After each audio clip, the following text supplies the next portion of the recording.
Hi, this is a random off-the-cuff video where you probably can't even hear me properly, and you certainly can't see me properly.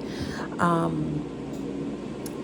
just watched a video, I won't call her out, I just watched a video where this woman was addressing comments that she got on her channel. She's a vegan YouTuber, and she got some comments that address the fact that she is incorporating more protein into her diet these days. I don't know the nature of those comments. I don't know if they were simply inquisitive or if they were like, hey, why are you eating more protein, or anything like that. I couldn't tell you because she didn't say that.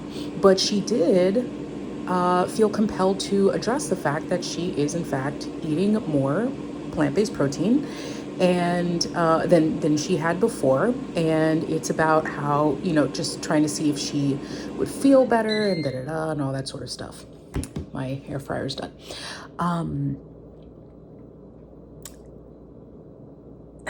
The reason why I turned on this camera right now is to say that I can't wait for when protein is not a controversial subject for vegans.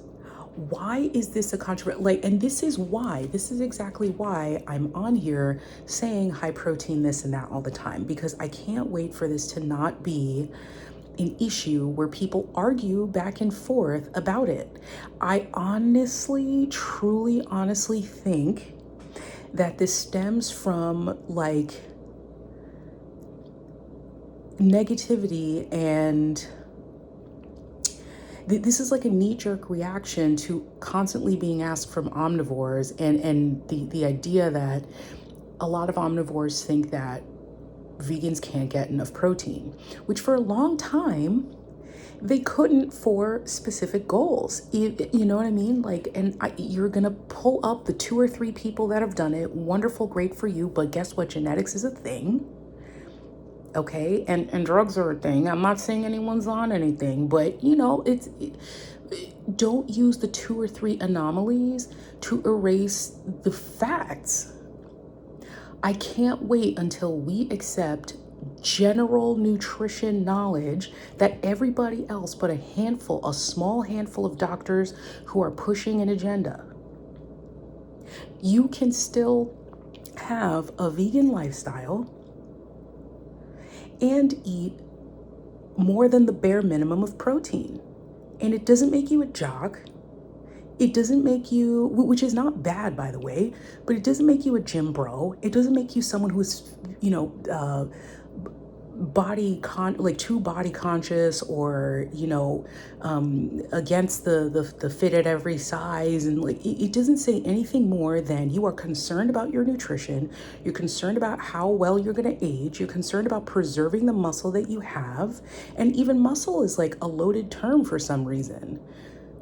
Muscle's what moves your limbs. You need that. You want to keep that, right? And so me getting on here and talking to us, for folks who either want to transition to a plant-based diet, or for folks who have been on a plant-based diet and who are considering longevity as a thing.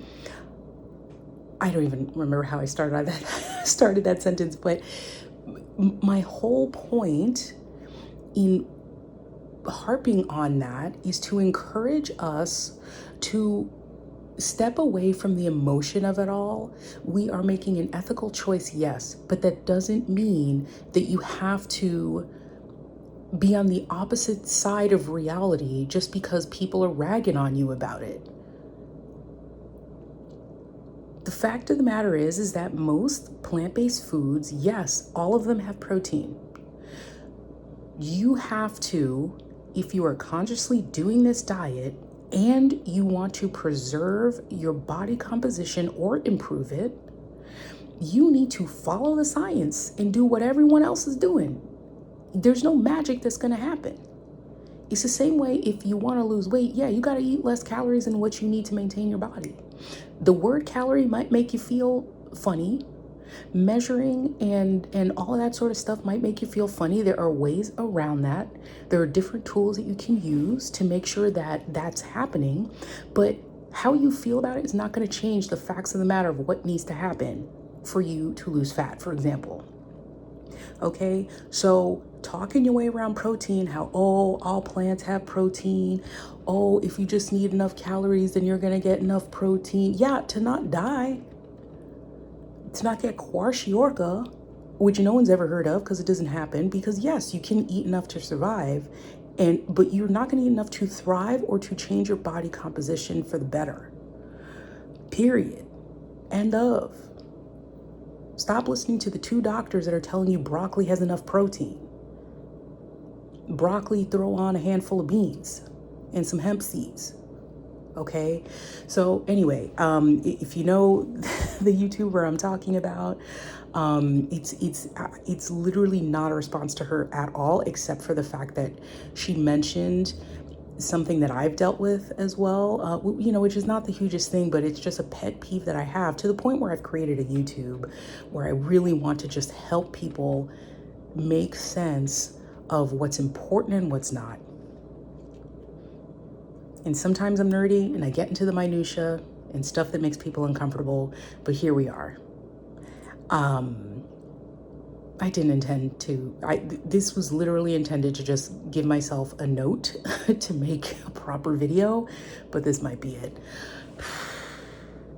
It's super late, I have to get up early. Okay, like, comment, subscribe, bye.